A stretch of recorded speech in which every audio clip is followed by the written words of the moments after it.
Fala aí, torcedor do nosso canal Ligados no Vascão, trazendo mais um vídeo aqui no nosso canal. E nesse vídeo aí pra gente falar da vitória do Vasco sobre o Fluminense 3-0, 3-1 na realidade, né? 3-1 no Maracanã.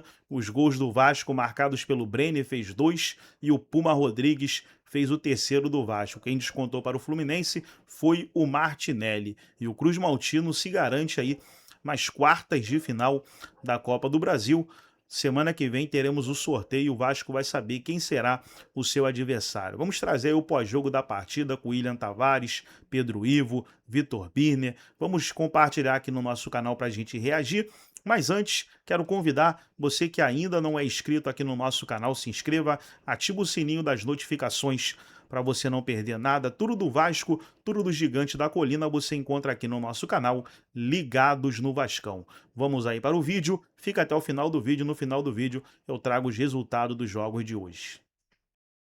Brasileiro também, uma classificação como essa aí para dar confiança, né? Que os jogadores do Vasco tanto precisam. Muitos dos jogadores que estavam em campo hoje, que entraram em campo hoje, passaram por momentos turbulentos recentemente que parece que sempre melhora quem estava no banco, né? Caso do Brenner, por exemplo, né? Caso do Tietê, que acabou saindo mais uma vez, o Cuiabano, vários jogadores questionados. A defesa do Vasco sempre muito questionada, nos últimos 2 jogos não tomou gol, nessa tomou um, mas foi bem durante a partida também. Enfim, algumas dúvidas, alguns jogadores que passaram por momentos difíceis conseguiram se consolidar um pouco no jogo de hoje, né, Birner? Eu concordo contigo, William, e esse é o jogo que muda, ou pode mudar o ambiente, quando você fala dessa questão da confiança dos jogadores ficarem mais leves nos jogos do Campeonato Brasileiro, porque a pressão para o Vasco vai ser na temporada inteira. Não terminou hoje. Hoje é um passo para você diminuir a pressão e conseguir tirar desses jogadores o melhor futebol que eles podem oferecer. Eu acho que o Vasco foi coletivamente superior, eu concordo com os colegas. O Vasco teve um controle no primeiro tempo de meio campo muito grande. Acho que isso passa por acertos do Vasco, por boas atuações individuais, bom posicionamento, mas muito por coisas primárias que os jogadores do Fluminense não fizeram. A atuação do Savarino, para mim, foi um horror. Horrível. E você fechar o espaço do lado esquerdo, ao lado dos seus volantes, uma coisa que o Savarino fez a vida inteira, não é tão complicado assim. É beabá do futebol. E ali o Vasco teve muito espaço para construir. O Canóbio teve uma sua atuação abaixo. Quando estourou nos zagueiros do Fluminense, muito mal. Lúcio mal de novo. Não, Lúcio mal de novo. Por exemplo, o gol do Brenner é um golaço. E eu concordo com o Calçado. O Thiago acha um passe ali, né? No espaço. Mas a passividade tinha 5 ali. É isso, a passividade Pedro. Ali. É isso, tá vendo? Assim, não é que o Fluminense estava espaçado no lance do gol. Eu concordo contigo na tua abertura, que a gente viu o Fluminense muitas vezes espaçado. Isso tem a ver com a dinâmica imposta de jogo pelo Vasco e com a incapacidade de alguns jogadores fazerem funções simples coletivamente no Fluminense. As coisas conversam para mim. Exatamente, as coisas estão ligadas.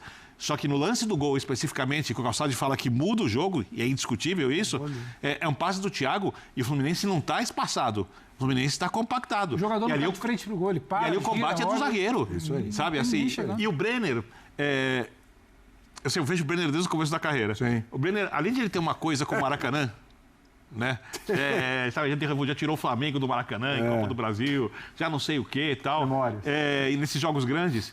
Ele é um jogador um pouco, eu não sei se o termo exato é desligado.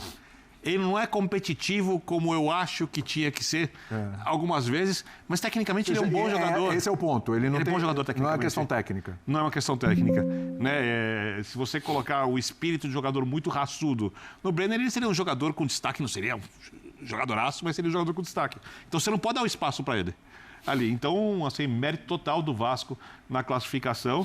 E o Fluminense ali se eu fosse capitão do Fluminense, jogasse no Fluminense, o bicho já tá pegando no vestiário, porque tem coisa que não pode acontecer. Tá fora, né? O homem que faz isso aí tá fora. Chama-se Thiago Silva. Assim, Talvez o Hulk tivesse não fazendo isso. Não houve uma mudança de jogo tão... Assim, às vezes você não tem inspiração. E o Fluminense, talvez, hoje não estava inspirado. Mas, no mínimo, cumprir os papéis como um bom operário cumpre, de fechar espaços, de correr atrás dos adversários, de entender o jogo no mais simples, cru que tem hoje, é possível fazer. E alguns jogadores do Fluminense não fizeram isso. Por quê? Eu não sei.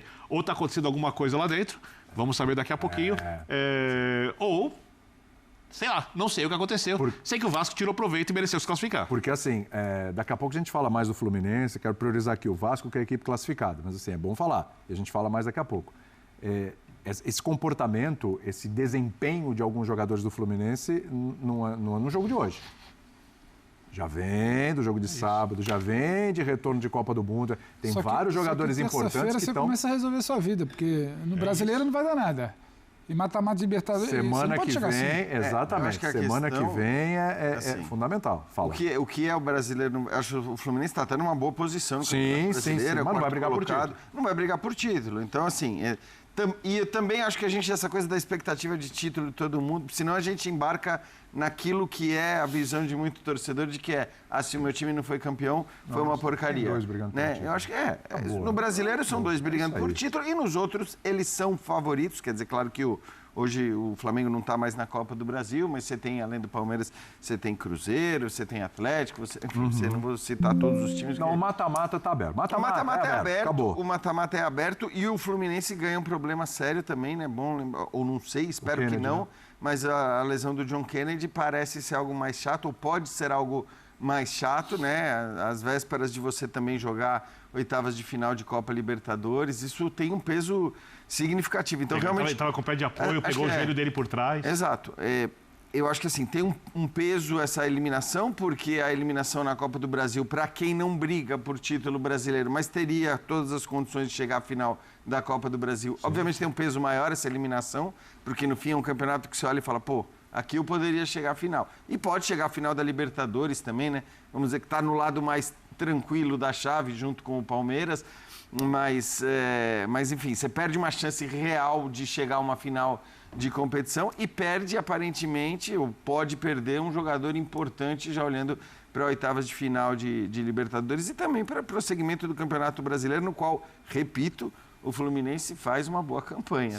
Senão a gente esquece disso. Não, também. sim, é bom lembrar. Tem caído de produção muitos empates, mas, evidentemente, o posicionamento do Fluminense, que é a mesma pegada do ano passado, né? Vamos lembrar que está ali na mesma faixa de tabela ali do ano passado.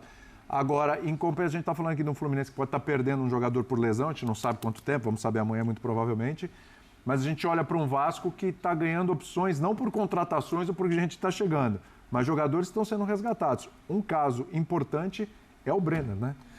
E cara, vem um novo treinador, ele não tem compromisso com histórias, ainda mais um treinador que vem não está vendo o dia a dia do futebol brasileiro. Então, cara, é o que ele tem. Ele pode recuperar, ele está vendo no treino. Um jogo como hoje, com 2 gols, é um jogo, se isso vai garantir uma nova fase, melhor esperar um pouquinho. O torcedor do Vasco, a cada jogo tem alguém que parece que vai começar uma nova fase e ela não começa. Mas que dá uma confiança incrível para permanecer. E não é o... Breno, não vai ser... A gente não está falando de jogador que vai ser convocado pelo Carlo Ancelotti. Claro. Não é isso. Mas é um jogador que pode ser uma solução para o Vasco. Sim. Isso pode acontecer. Fazer 15, 20 gols por ano. Nossa, é isso. Seria... Contando o estadual, obviamente. Continuar o brasileiro. Falar assim, bom, o Vasco conseguiu encontrar um titular, ele dá conta, faz um gol aqui, outro ali, decide partidas, porque o Vasco está tentando, não é? Ele vem buscando, o Spinelli, o David, aí é o Adson. O Adson é mais para o lado do campo. Mas mesmo os jogadores de beirada. Mas, você não tem ali uma certeza, grandes certezas. Mas tem um treinador novo que chegou e ele não tem que estar vinculado à história o que rolou e ele pode recuperar alguns jogadores. Pode dar confiança para um. Isso acontece todo dia, né? Sim. Nos times Todo lugar. de todo lugar. O cara tá lá treinando separado. Aí vem alguém, não era o caso, mas vem alguém que fala assim, esquece. Esses, então, Calçade, eu sempre digo que esses que estão treinando separados são sempre aqueles que o técnico que chega adora olhar para ele, porque vai dizer, né? Chá comigo que vocês vão ver só o que eu vou fazer com ele. Traz aquele cara que está separado. Esses, em geral, funcionam muito para quem chega. Sabe que muda o ar do cara também, né? Saiu quem não gostava, chegou quem pode melhorar. Sim. E o treinar ali separado do time não significa que cara é imprestável, entendeu? Assim, no futebol brasileiro parece. Fica essa marca de que isso aqui não serve. Ele não está vinculado àquele momento do clube e do treinador. Agora, também o Vasco não tem muito para onde correr, né? Ficar pensando em grandes contratações. Então é melhor olhar para o clube todo, aqueles que estão à disposição ou que não vinham sendo utilizados. Mas, cara, se tem uma vitória... Assim, são 2 confrontos. A gente está falando de Copa Sul-Americana e também o jogo de Copa do Brasil. E o Pedro Emanuel chegou e é inegável que o Vasco tem acrescentado, né? Ele está ganhando alguns elementos, um pouquinho de organização em torno dessa chegada. Trazer aí, pessoal, os resultados dos jogos de hoje. Tivemos aí o Cruzeiro vencendo a Chapecoense 2-0 na Copa do Brasil. Grêmio 1-0 no Mirassol. Fortaleza 3-2 no Palmeiras. Vasco venceu o Fluminense por 3-1. Então Vasco, Palmeiras, Grêmio e Cruzeiro, só gigante, hein? Só gigante. Estão aí nas quartas de final. Aí tivemos Copa Rio. Tivemos Gaúcho Série A2. Tivemos Amazonense Série B, Copa Sergipe, Capixaba Série B, UEFA Champions League, Fenerbahçe venceu Sturm Graz 2-0, Europa UEFA League, UEFA Conference League, todos os jogos aí eliminatórias, Campeonato Argentino tivemos também, Boca Juniors e Estudiantes, Boca 1-0, Tigre Belgrano 0-0. Aí tivemos alguns amistosos internacionais também. Olha aí, ó, Arsenal já venceu por 3-1 o Betis. E Mallorca 3-0 no Paris Saint-Germain. Rapaz, Napoli 2-1 no Osasuna. Juventus venceu o Chelsea 1-0. Milan e Inter de Milão 1-1. Tá aí os jogos que aconteceram nessa quarta-feira. Gostou do vídeo? Deixa o like, se inscreva no canal, ativa o sininho das notificações. Forte abraço a todos e até o nosso próximo vídeo aqui no nosso canal.